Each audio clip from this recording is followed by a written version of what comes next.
Hi viewers, இன்றைக்கி நம்ம சேனலில் பிரேக்ஃபாஸ்ட் சீரீஸில் ஆனியன் ரவா தோசை எப்படி பண்ணுறதுன்னு பார்க்கலாம். இந்த தோசை செய்கிறதுக்கு நம்மளுக்கு ரொம்ப சிம்பிளான இன்க்ரீடியன்ஸ் தான் தேவைப்படும்.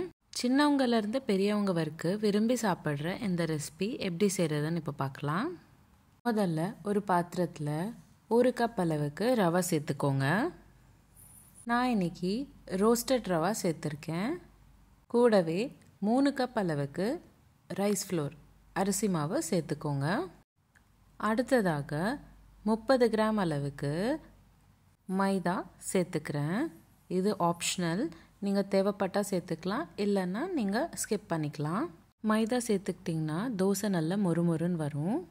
இப்போது அடுத்ததாக தேவைப்பட்ட அளவுக்கு தண்ணி சேர்த்துக்கிட்டு நல்லா மிக்ஸ் பண்ணிக்கணும். கன்சிஸ்டன்சி நல்லா தண்ணியாக இருக்கணும், அப்போ தான் ரவை தோசைக்கு நல்லா இருக்கும். இப்போது இந்த ரவா சேர்த்த மாவு 4 மணி நேரம் போல் ஊற வச்சுக்கோங்க. ஊற வச்ச மாவில் ஒரு பெரிய சைஸ் வெங்காயம் பொடிசாக கட் பண்ணிக்கிட்டது சேர்த்துக்கிறேன். கூடவே கொத்தமல்லியும் கருவேப்பிலையும் நல்ல பொடிசாக கட் பண்ணிக்கிட்டதும் சேர்த்துக்கிறேன். அடுத்து 3லேருந்து 4 பச்சை மிளகா நல்ல பொடிசாக கட் பண்ணிக்கிட்டதும் சேர்த்துக்கிறேன். உங்களுக்கு ரவை தோசை எவ்வளோ காரம் தேவைப்படுதோ அதுக்கேற்ற மாதிரி நீங்கள் பச்சை மிளகா சேர்த்துக்கலாம். ஆனால் நான் இன்றைக்கி 3லேருந்து 4 பச்சை மிளகா தான் சேர்த்துருக்கேன்.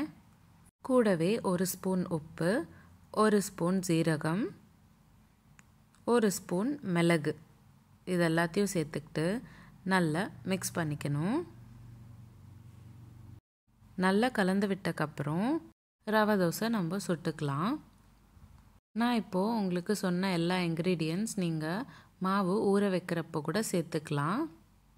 அடுத்து தோசைக்கல் நல்லா சூடானக்கப்புறம் ரவை தோசை மாவு ஒரு வாட்டி நல்லா கலந்து விட்டுட்டு இந்த மாதிரி ஊற்றிக்கோங்க.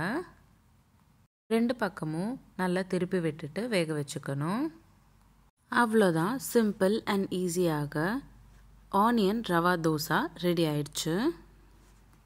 ஆனியன் ரவா தோசைக்கு பெஸ்ட் சைட் டிஷ் வெள்ளை சட்னி.